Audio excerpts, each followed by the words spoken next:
देवघर में 2 दिवसीय राष्ट्रीय सम्मेलन का आज दूसरा दिन। केंद्रीय मंत्री अर्जुन मुंडा ने जनजातीय समुदायों के बेहतर स्वास्थ्य से स्वावलंबन पर दिया जोर। कहा, ट्राइबल एरिया बनेगा हेल्दी इंडिया। जमीन घोटाला मामले में गिरफ्तार रांची के पूर्व उपायुक्त छवि रंजन की मुश्किलें और बढ़ी। सरकार ने किया निलंबित। 6 दिनों की ईडी रिमांड आज से शुरू।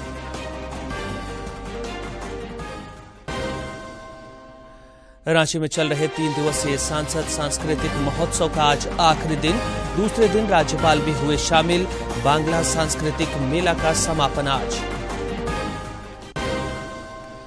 और राष्ट्रीय पात्रता प्रवेश परीक्षा नीट परीक्षा आज। रांची में भी बनाए गए हैं कई केंद्र। 2 बजे से शुरू होगी परीक्षा।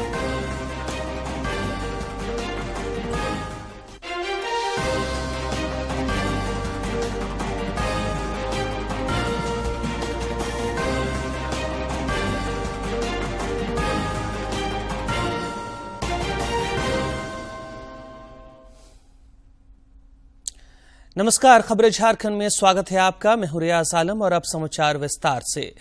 प्रधानमंत्री नरेंद्र मोदी ने भारत और ब्रिटेन के बीच संबंधों की प्रगाढ़ता पर बल दिया है। एक ट्वीट संदेश के जरिए प्रधानमंत्री ने किंग चार्ल्स तृतीय और महारानी कैमिला को उनके राज्याभिषेक पर बधाई दी। प्रधानमंत्री ने कहा कि उन्हें यकीन है कि आने वाले वर्षों में भारत ब्रिटेन संबंध और मजबूत होंगे। इधर राज्याभिषेक में शामिल होने के बाद उपराष्ट्रपति जगदीप धनखड़ स्वदेश वापस लौट आए हैं।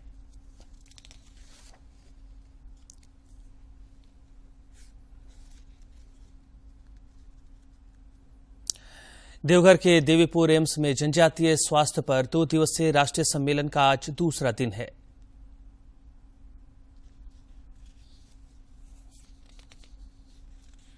जनजातीय मामलों के केंद्रीय मंत्री अर्जुन मुंडा ने देवघर के देवीपुर एम्स में जनजातीय स्वास्थ्य पर 2 दिवसीय राष्ट्रीय सम्मेलन का कल उद्घाटन किया। इस दौरान श्री मुंडा ने कहा कि सामूहिक प्रयास से ट्राइबल समुदाय के स्वास्थ्य में गुणात्मक सुधार लाया जा सकता है। केंद्रीय मंत्री ने कहा कि यह 2 दिवसीय राष्ट्रीय सम्मेलन एक आशा की किरण लेकर आया है, जो हमें आगे बेहतर कार्य करने के लिए ऊर्जा प्रदान करेगा। आज संवाद 2 दिवसीय सम्मेलन का समिट का आयोजन किया है ट्राइबल हेल्थ के ऊपर में।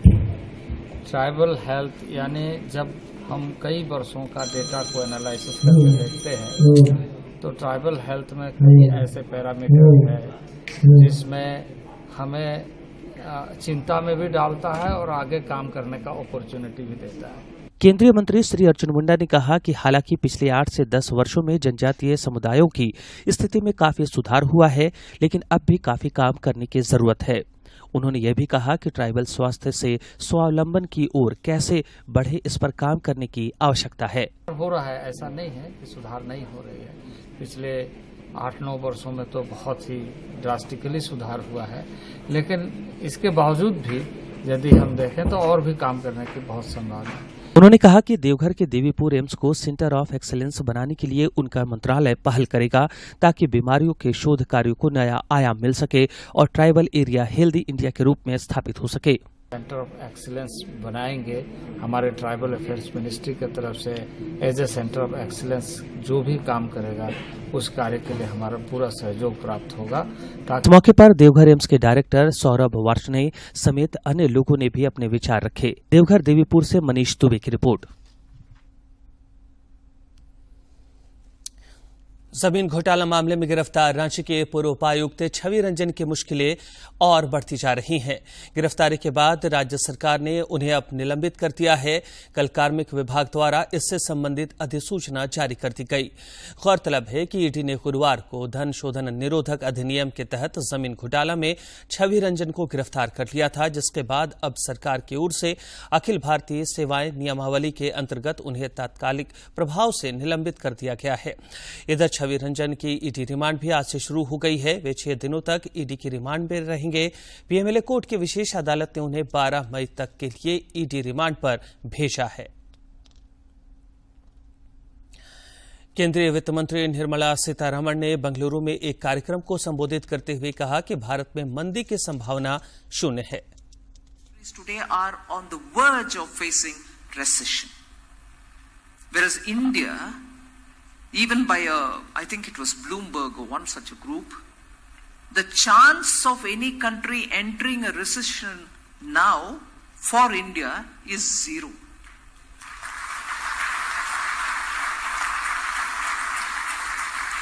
And if it is zero, can we just sit with complacency and say, all right, we are zero, no problem, we won't get into recession, we are all right?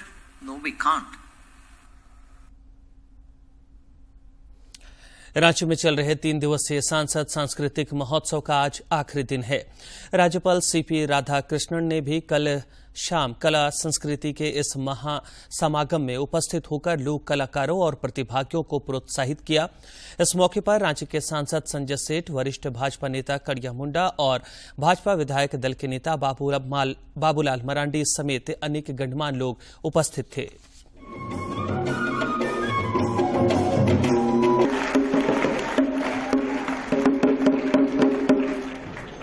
Sir, wonderful.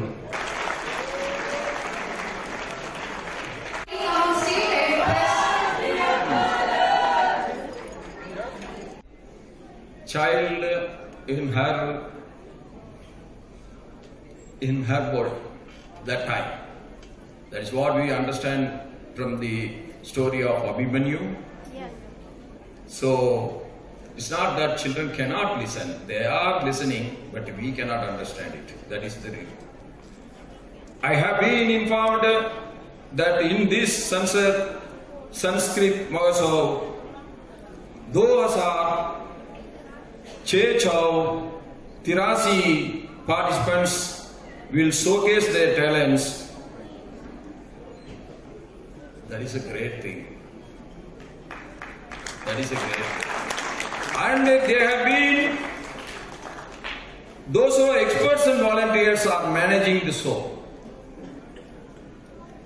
So how much effort our MP has taken, we must understand, and we all should appreciate him by giving a big hand to him for keeping us all together. इधर रांची में बांग्ला सांस्कृतिक मेला का भी आज समापन होगा। समापन समारोह में मुख्यमंत्री हेमंत सोरेन के शामिल होने की संभावना है। 6 वर्षों के लंबे अंतराल के बाद इस वर्ष बांग्ला सांस्कृतिक मेला का आयोजन कई मायनों में यादगार रहा। स्नातक चिकित्सा पाठ्यक्रमों में प्रवेश के लिए राष्ट्रीय प्रवेश सह पात्रता परीक्षा नीट 2023 आज आयोजित होगी। यह परीक्षा पूरे देश के अलग अलग 499 शहरों और देश के बाहर 14 शहरों में दोपहर 2 बजे से शाम 5:20 के बीच आयोजित की जाएगी। में आवंटित था। ऐसे उम्मीदवारों के लिए बाद में परीक्षा आयोजित की जाएगी। ये परीक्षा देश के बाहर 14 शहरों में भी आयोजित होगी। परीक्षा दोपहर बाद 2 बजे से शुरू होकर शाम 5:20 तक चलेगी। परीक्षा के लिए पंजीकरण करा चुके विद्यार्थी नीट की वेबसाइट neet.nta.nic.in से प्रवेश पत्र डाउनलोड कर सकते हैं। इधर रांची में भी नीट परीक्षा को लेकर 10 केंद्र बनाए गए हैं। जेवीएम श्यामली को भी परीक्षा केंद्र बनाया गया है। यहां पर कदाचार मुक्त परीक्षा के लिए व्यापक प्रबंध देखे गए। परीक्षा केंद्रों में प्रवेश से पहले विद्यार्थियों की जांच हुई। इस परीक्षा में 10,000 परीक्षार्थियों के शामिल होने की संभावना है।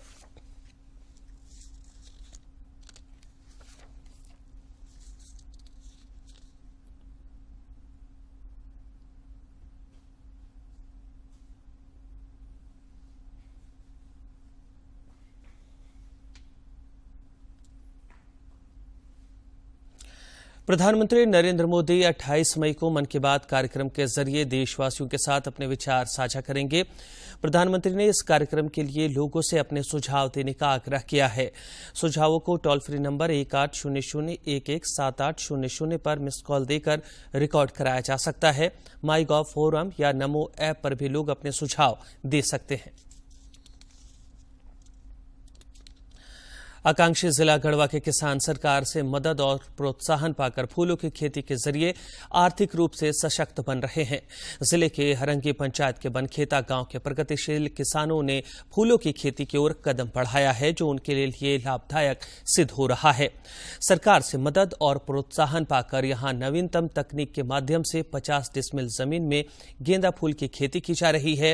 ये गेंदा फूल किसानों के आंगन को तो सुगंधित कर ही रहे हैं, ये इन परिवारों को भी खुशहाल बना रहे हैं।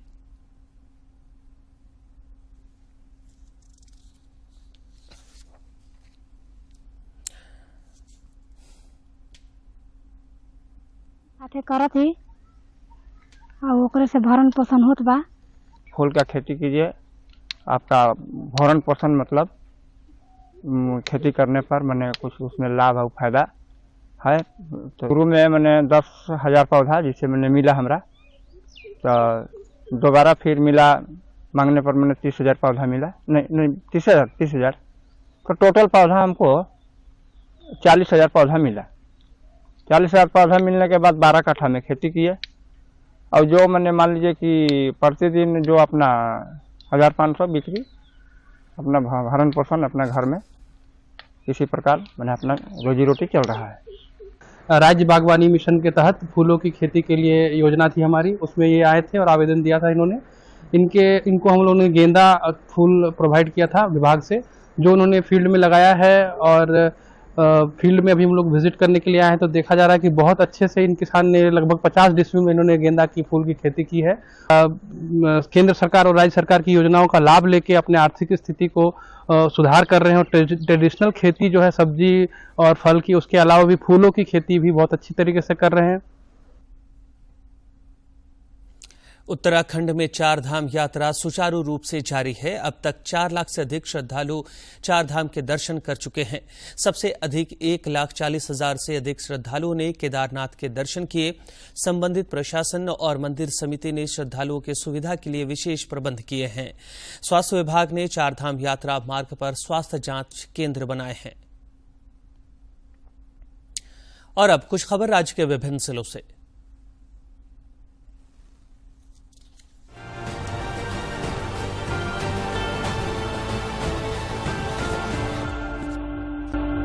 हजारीबाग उपायुक्त ने सदर अस्पताल का औचक निरीक्षण किया और स्वास्थ्य सेवाओं का जायजा लिया तथा आवश्यक दिशा निर्देश दिए। उन्होंने वार्डवार निरीक्षण कर रोस्टर के आधार पर चिकित्सकों की उपलब्धता की भी जानकारी ली। गोड्डा जिले के विभिन्न प्रखंडों में सर्वजन पेंशन योजना के तहत पंचायतवार कैंप का आयोजन किया गया। इस दौरान सर्वजन पेंशन योजना के तहत 2,414 आवेदन प्राप्त किए गए। देवघर में पुलिस ने बुढ़ई थाना अंतर्गत गाय चोरी करने के आरोप में एक व्यक्ति को गिरफ्तार किया है। उधर सारवा थाना अंतर्गत दहेज अधिनियम के एक आरोपी को पुलिस ने गिरफ्तार कर न्यायिक हिरासत में भेज दिया।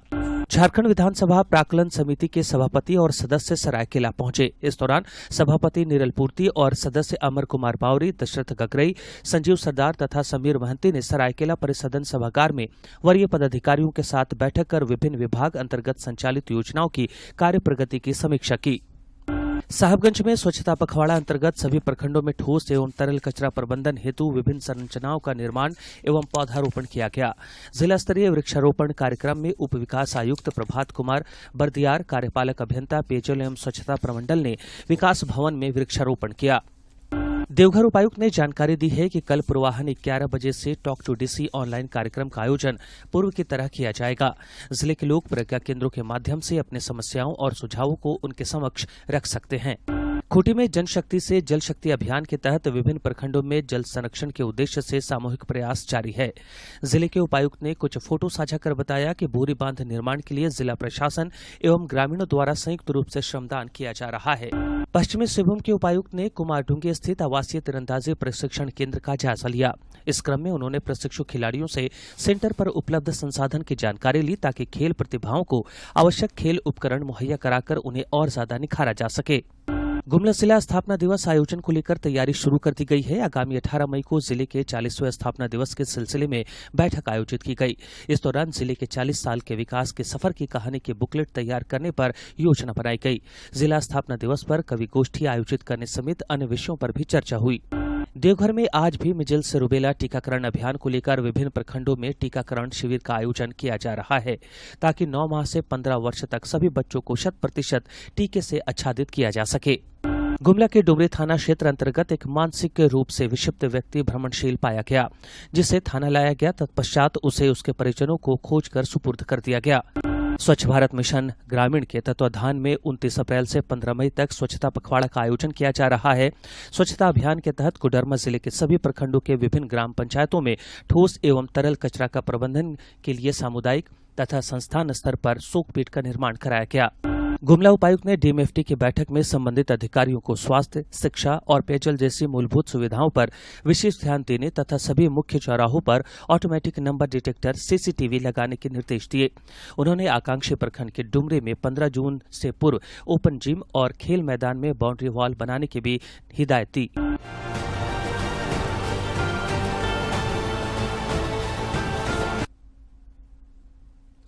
हॉकी की नर्सरी सिमडेगा में दूसरे खेलों को भी बढ़ावा देने के मकसद से इंडोर स्टेडियम का निर्माण किया गया है। सिमडेगा विधायक भूषण बाड़ा और कोलेबेरा विधायक नमन विक्सल कोंगाड़ी ने कल इंडोर स्टेडियम का उद्घाटन किया। इस अवसर पर जिला स्तरीय पदाधिकारी और खेल प्रेमी उपस्थित थे।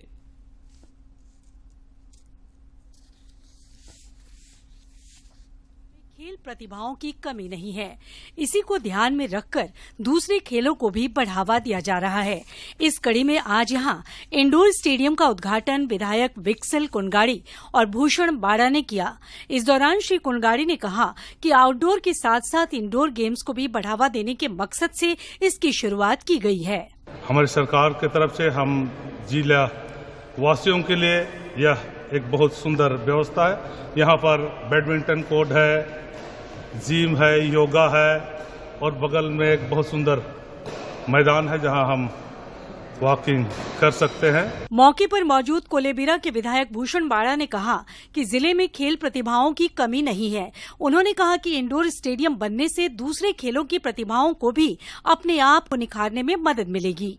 जितने भी यहाँ हॉकी, फुटबॉल, एथलेटिक्स और जितने भी इस तरह का इंडोर के जितने भी गेम हैं, सारे गेम में हम लोग अपना अलग पहचान बनाएंगे और निश्चित रूप से हमारा ये जो आज इंडोर स्टेडियम का हम लोग उद्घाटन कर रहे हैं, ये मील का पत्थर साबित होगा। और सिमडेगा के एस्ट्रो टर्फ स्टेडियम परिसर में इस इंडोर स्टेडियम का निर्माण किया गया है। इसमें बैडमिंटन, योगा और जिम की सुविधा दी गई है। सिमडेगा से मनोज सिन्हा की रिपोर्ट। राष्ट्रगान के रचयिता और नोबेल पुरस्कार से सम्मानित विश्वविख्यात कवि गुरुदेव रविंद्रनाथ टैगोर की आज जयंती है। केंद्रीय शिक्षा राज्य मंत्री अन्नपूर्णा देवी समेत कई राजनेताओं ने इस अवसर पर उन्हें कोटि कोटि नमन किया है। कोडरमा के झुमरी तिलैया में जिले का एकमात्र वृद्धाश्रम बनकर तैयार हो गया है, जिसकी जल्द ही विधिवत शुरुआत की जाएगी। समाज और परिवार से ठुकराए लोगों को अब भटकने की आवश्यकता नहीं पड़ेगी। ऐसे लोगों के लिए जिले का एकमात्र और पहला वृद्धाश्रम झुमरी तिलैया में बनकर तैयार हो गया है। खाली पड़े स्कूल भवन को वृद्धाश्रम के लिए अधिग्रहित किया गया और वहां इको फ्रेंडली कमरे के साथ साथ वृद्धजनों को दिए जाने वाली आवश्यक सुविधाएं बहाल कर दी गई हैं। फालतू में एंगेज रहता है। रेलवे स्टेशन में कई बुजुर्ग को आप देखेंगे ऐसे ही हम लोग कोई जगह पर उनको नहीं रख पाते थे, तो ये बहुत ही अच्छी शुरुआत हम लोग करने जा रहे हैं और आने वाले सप्ताह में ही हम लोग इसका जो है उद्घाटन करेंगे।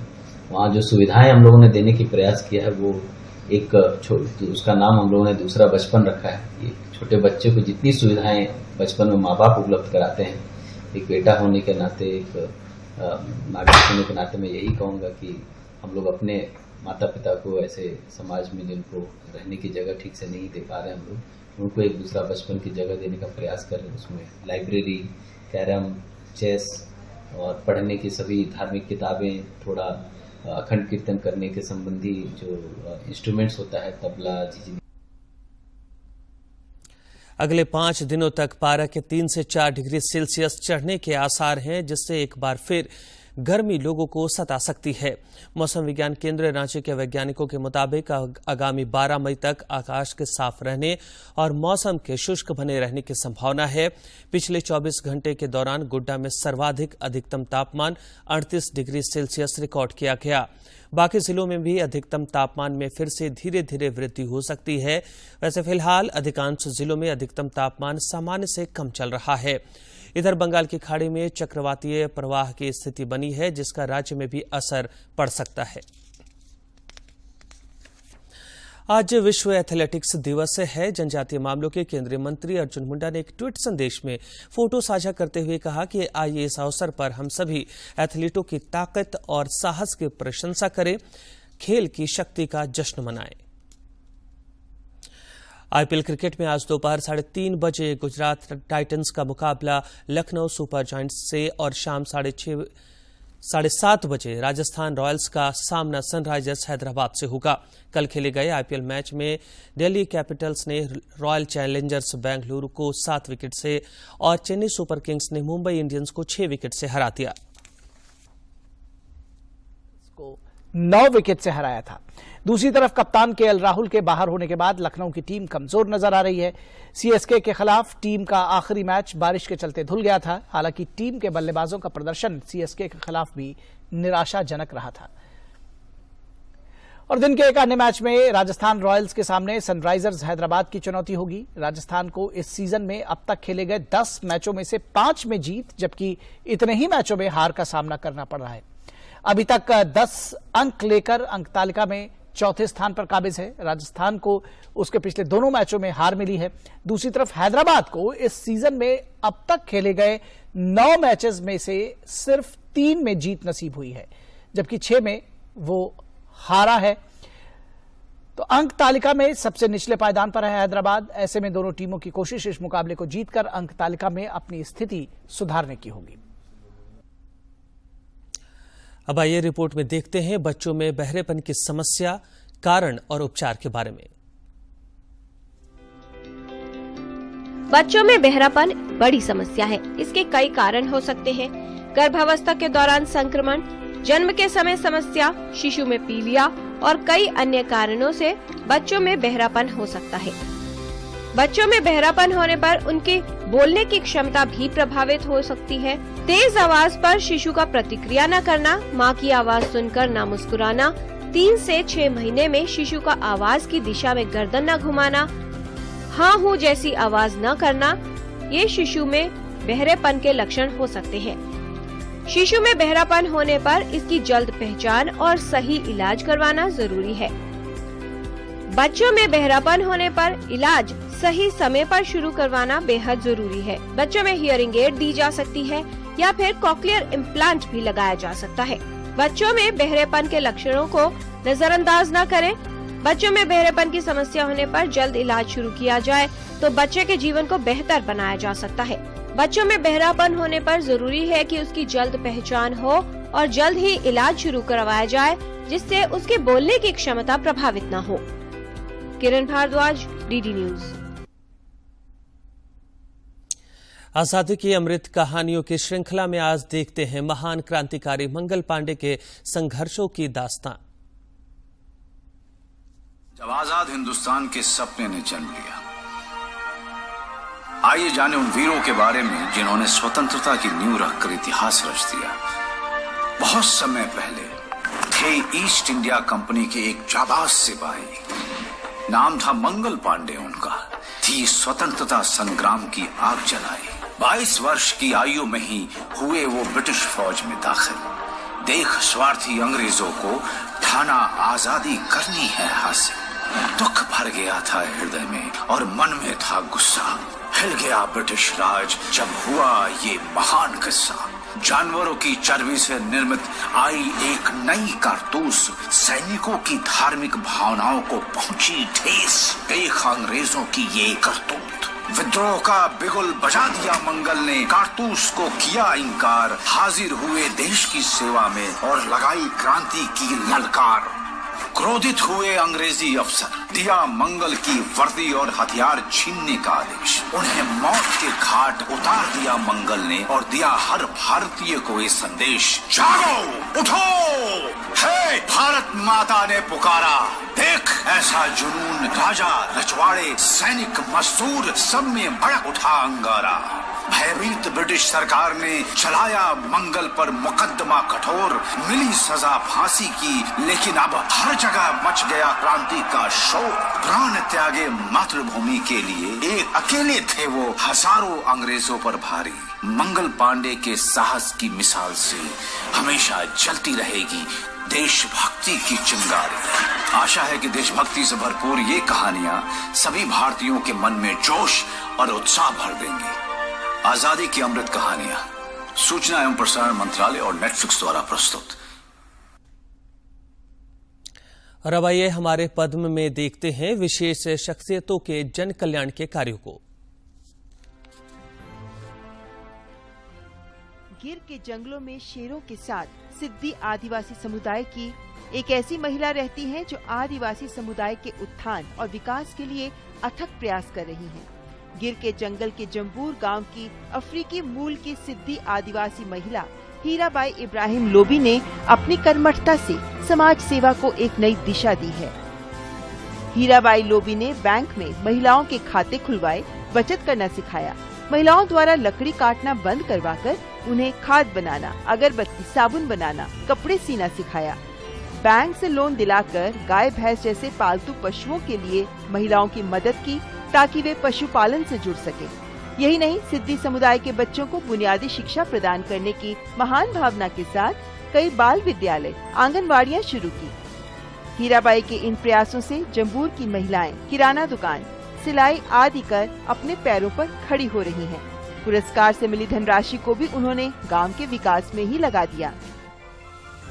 रेडियो में थी विचार आया, मंडल का मुझे विचार आया रेडियो से, क्योंकि मैं बचपन से ही रेडियो सुनती थी। पहले आदिवासी महिलाएं दवाई की बूंद बच्चों को नहीं पिलाती थी, किसी को कुछ खबर ही नहीं थी, सब अल्लाह के भरोसे चलता था। गांव में काटी हुई लकड़ी बिकती थी तो गुजारा चलता था, नहीं तो भूखे सो जाते थे। हालत बहुत बुरी थी। एक छोटा सा स्कूल था, स्कूल में कोई बच्चा जाए ना जाए किसी को मतलब नहीं था।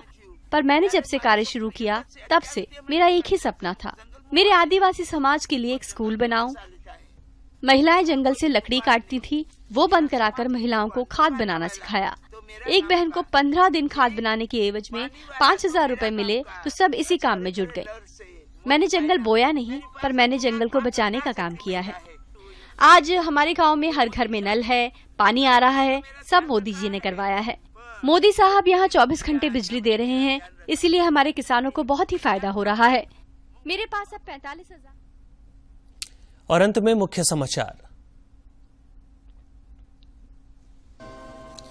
देवघर में 2 दिवसीय राष्ट्रीय सम्मेलन का आज दूसरा दिन। केंद्रीय मंत्री अर्जुन मुंडा ने जनजातीय समुदायों को बेहतर स्वास्थ्य से स्वावलंबन पर दिया जोर, कहा ट्राइबल एरिया बनेगा हेल्दी इंडिया।